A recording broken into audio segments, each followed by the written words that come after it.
हाँ तो students of electrostat Bihar board exam special 2023 के ऑब्जेक्टिव के एपिसोड नंबर 6 में जो इलेक्ट्रोस्टैट का है उसमें हम लोग शुरू करेंगे क्वेश्चन नंबर 56 से कि एक बिंदुवत आवेश Q से R दूरी पर स्थित बिंदु पर विद्युत क्षेत्र की तीव्रता का परिमाण होता है।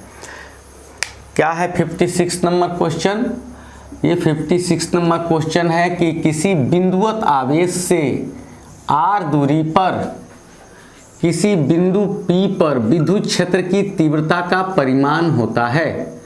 तो हम लोग मान लेते हैं कि ये जो पॉइंट चार्ज है, इस पॉइंट चार्ज का इलेक्ट्रिक फील्ड यहाँ तक है और इसके अंदर जो है, इस इलेक्ट्रिक फील्ड के अंदर इस पर इंटेंसिटी पता करनी है।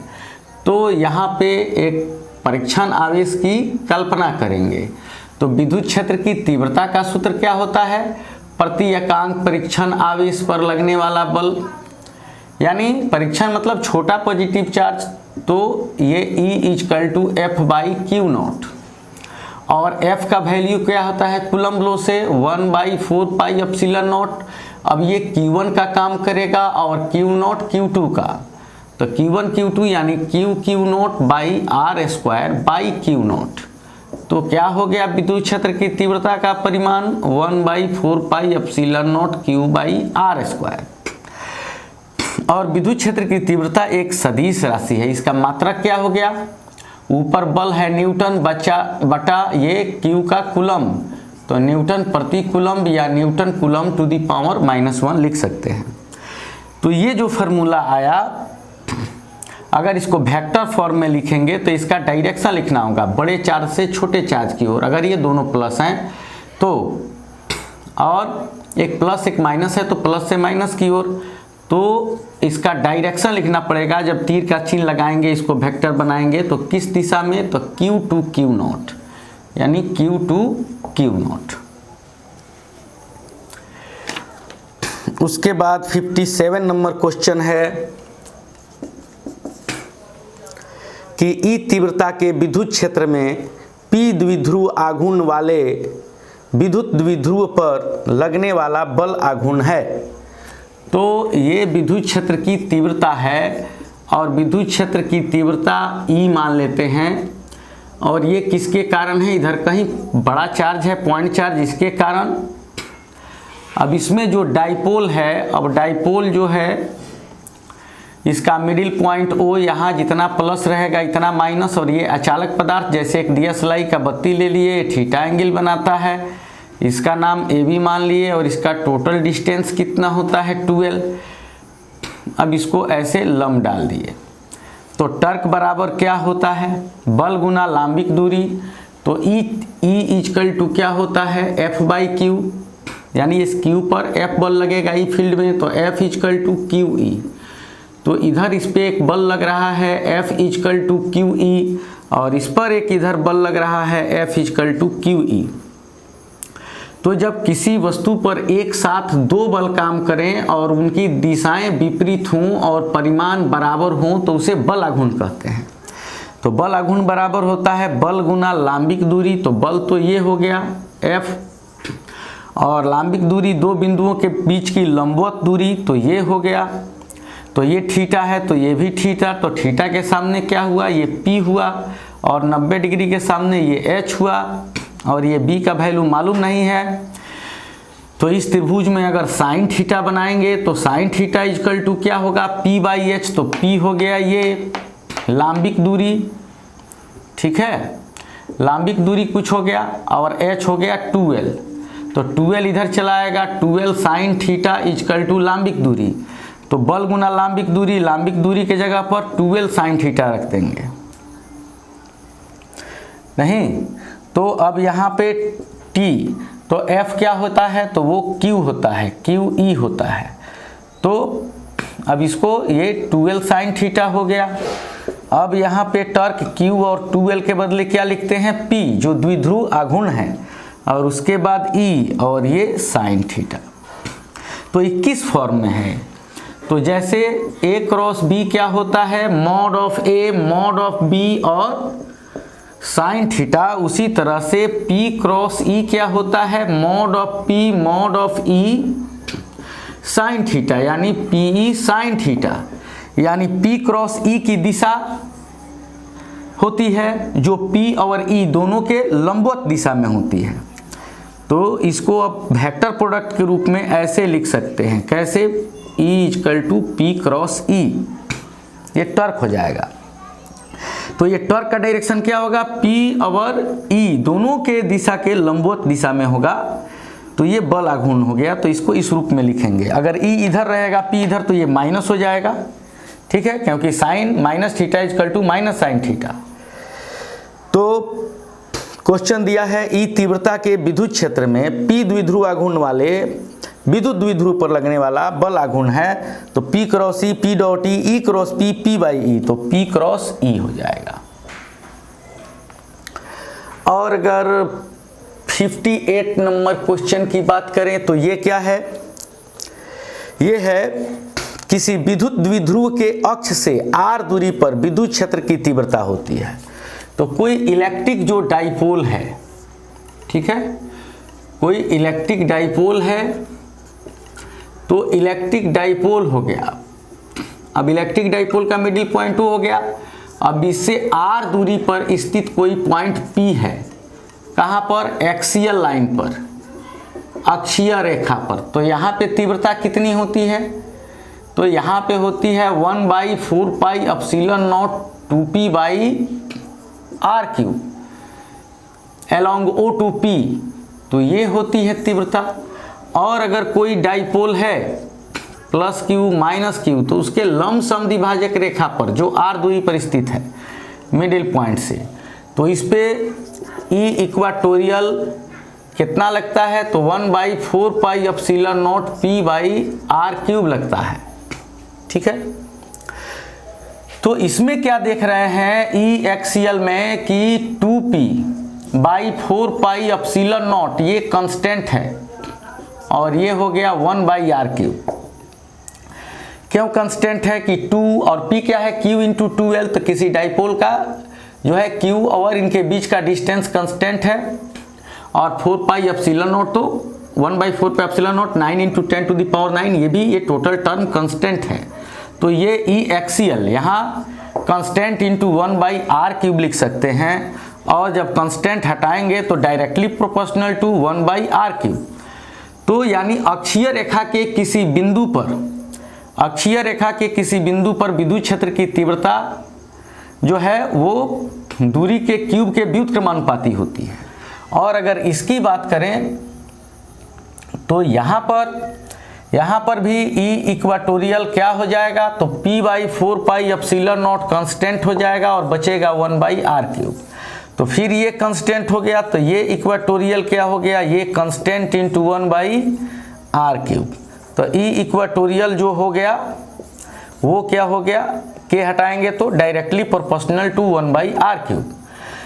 तो इसका मतलब क्या हुआ कि डाइपोल जो है उसके कारण चाहे अक्षीय रेखा पर तीव्रता ले, चाहे लंब समद्विभाजक रेखा पर तीव्रता ले, तो वो किसके समानुपाती होता है, तो डाइपोल के मध्य बिंदु से लिए गए पॉइंट P के बीच की दूरी के क्यूब के व्युत्क्रमानुपाती होता है। तो क्वेश्चन आपका क्या था कि किसी विद्युत द्विध्रुव के अक्ष से r दूरी पर विद्युत क्षेत्र की तीव्रता होती है, तो इसका ऑप्शन था r स्क्वायर, फिर E is directly proportional to r square, फिर E is directly proportional to r cube, फिर E is directly proportional to 1/r cube. तो ये वाला आपका ऑप्शन होगा, यानी इसमें आपका डी नंबर ऑप्शन होगा। अब 59 नंबर क्वेश्चन की बात करें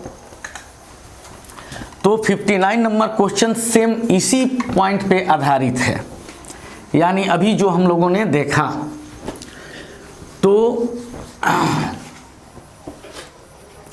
इसमें भी वही है कि यदि एक विद्युत द्विध्रुव की अक्षीय रेखा पर स्थित किसी बिंदु पर विद्युत क्षेत्र की तीव्रता E1 है। कितना नंबर क्वेश्चन है ये, तो 59।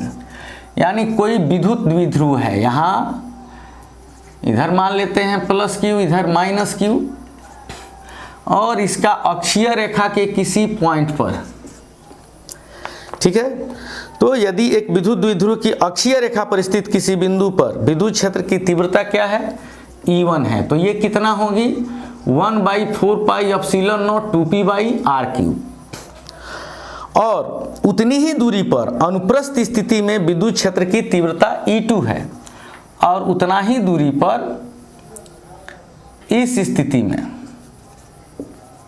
r दूरी पर ये कितना है, तो E2 है, तो इसका वैल्यू क्या होगा 1/4πε0 p/r³। तो अब ये ऑप्शन आपका दिया हुआ है E1 बराबर 2E1, E2 बराबर 2E2 ऐसे करके। तो सबसे पहले आप क्या कर दीजिए कि इनको भाग दे दीजिए E1/E2, तो क्या हो जाएगा 1/4πε0 2p/r³। फिर ये ऊपर चला जाएगा 4πε0 r³/p, तो ये और ये कैंसिल, ये और ये कैंसिल, ये और ये कैंसिल। डायरेक्ट आप देख सकते हैं इतना बटा इतना करेंगे तो सब कट जाएगा, ऊपर क्या बचेगा 2 बचेगा। तो E1 बराबर 2 इधर चला गया, 2E2 हो गया। तो E1 इसमें दूसरा ऑप्शन E2 बराबर 2E1 है, ये भी नहीं है।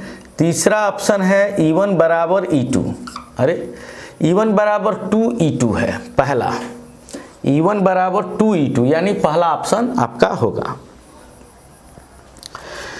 अब 60 नंबर क्वेश्चन है कि एक आवेश बड़ा Q को दो भागों छोटा Q तथा बड़ा Q माइनस छोटा Q में विभक्त करके दोनों भागों को एक दूसरे से कुछ दूरी पर रख दिया जाता है, एक दूसरे से कुछ दूरी पर रख दिया जाता है, तो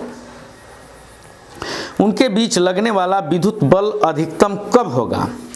तो चूंकि यहाँ आवेश वैरी हो रहा है, तो आवेश के सापेक्ष अगर बल का अवकलन जो होगा अगर शून्य होगा तो वो आपका मैक्सिमम होगा। तो जैसे मान लो 100 कूलम का आवेश है दो भाग में, तो एक Q तो एक 100 माइनस Q, यानी अगर एक 10 तो एक 100 माइनस 10 यानी 90। तो क्या कह रहा है कि एक ही चार्ज है Q, अब इसको दो पार्ट में बांट दिए। एक पार्ट क्या हो गया, एक पार्ट हो गया Q और दूसरा पार्ट क्या बच गया, तो दूसरा पार्ट बच गया बड़ा Q माइनस छोटा Q, और इन दोनों को सेपरेट कर दिए R डिस्टेंस पे। तो इनके बीच फोर्स कितना लगेगा एयर में, तो 1/4πε0 Q into Q minus Q/r² का फोर्स काम करेगा। और इस स्थिति में हम लोग देख रहे हैं कि F is equal to Q, F is equal to जो है 1/4πε0 और r² ये यहाँ पे कांस्टेंट हो गया, और ये इक्वेशन क्या बच गया Q माइनस Q² बच गया। अब फोर्स के मैक्सिमम होने के लिए, फॉर मैक्सिमम फोर्स यानी अधिकतम फोर्स के लिए क्या होगा, तो differentiation of force with respect to charge should be 0, यानी आवेश की अपेक्षा बल का जो डिफरेंशिएशन है वो क्या होना चाहिए, तो 0 होना चाहिए। तो ये F क्या है 1/4πε0 r² इंटू क्या, तो Q माइनस Q² और बाई dQ इजकल टू 0। तो अब यहाँ से कांस्टेंट को बाहर निकाल दो, 1/4πε0 r², तो ये क्या बचा d/dQ और Q minus Q² is equal to 0। तो ये जो 1/4πε0 r² है ये उस साइड में जाके क्या हो जाएगा 0 हो जाएगा। तो यहाँ ये डिफरेंशिएशन अलग अलग कर देंगे, d का क्या हो जाएगा Q माइनस Q/dQ और माइनस dQ² इजकल टू 0।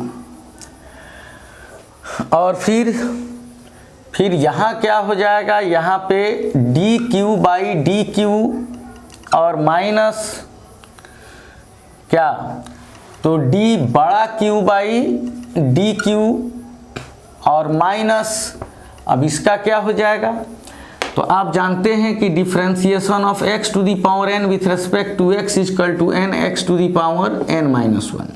तो इसका n हो गया 2 और x के जगह पर q और n-1 1 इजकल टू 0। तो ये dQ/dQ क्या हो गया, तो इसमें क्या था, क्यू था। अब देखो यहाँ क्या था, तो यहाँ हमने इसको, ये Q माइनस Q नहीं था, ये क्या था, तो Q था।